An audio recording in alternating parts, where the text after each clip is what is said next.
Here's another one that's a lot of fun to use, but it takes a strong reality to pull off, and you need to use a lot of humor. Without that, it's going to come across as wrong. But when it works great. So let's say that you're talking to a woman, or you just approach her and she says, "Are you hitting on me?" And respond with, maybe raise your eyebrow and look all suspicious at her and say, "Are you one of those premenopausal ladies trying to get pregnant? Are you hoping I'm hitting on you so you can use me as a sperm bank?" At least you could have the decency to get to know the man behind the sperm bank with feet. Now, women find this hilarious, as harsh as it might sound. They love it. So let's break down what's going on here. You're framing her words, "Are you hitting on me?" as meaning that she's asking you because she's desperate to get pregnant. And you're letting her know that if she wants a chance in hell, she's going to need to get to know you.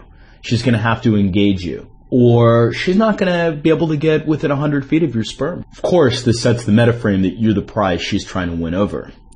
It also hits on several compliance triggers. Quid pro quo, because you're basically saying, "I'll pat your back, I'll give you something if you pat my back, if you give me something in return." So if she wants your sperm, she has to engage you. Now, if she tries to weasel out of the frame, if she tries to qualify that she's not premenopausal and she doesn't want to use you for your sperm, you can bust her balls. You can frame it as her trying to impress you. And as you know, when people qualify to you, they become more compliant. But let's suppose, and this will happen if you end up doing it right, that she ends up playing along with your little game of her being premenopausal and her wanting to be impregnated by you.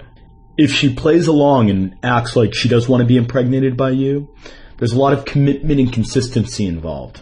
While consciously she knows that it's a joke, emotionally she starts thinking that she's engaging you or feeling that she's engaging you because she really likes you. And if she plays along, scarcity is going to come into play here. The compliance triggers scarcity.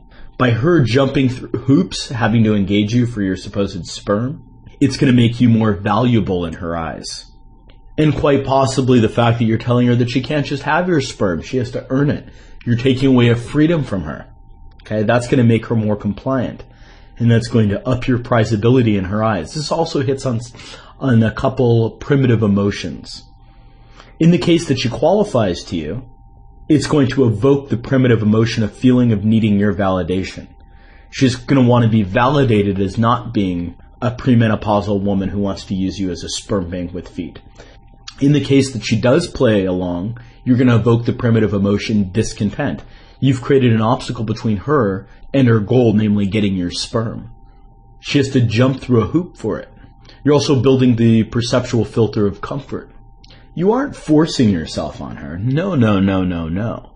Instead, you're emotionally inciting her to engage you. And if she plays along with your little game, then even if she doesn't consciously think so, unconsciously, she's playing along because she likes you. And this helps build the perceptual filter of comfort. If she does resist your frame and qualifies to you, tries to get your validation, she's ultimately going to see you as an authority, especially if you play your cards right. And as you know, when others view you as an authority, not only are they more compliant, but they feel more comfortable going along with what you tell them to do. And so that's going to help build the perceptual filter of comfort.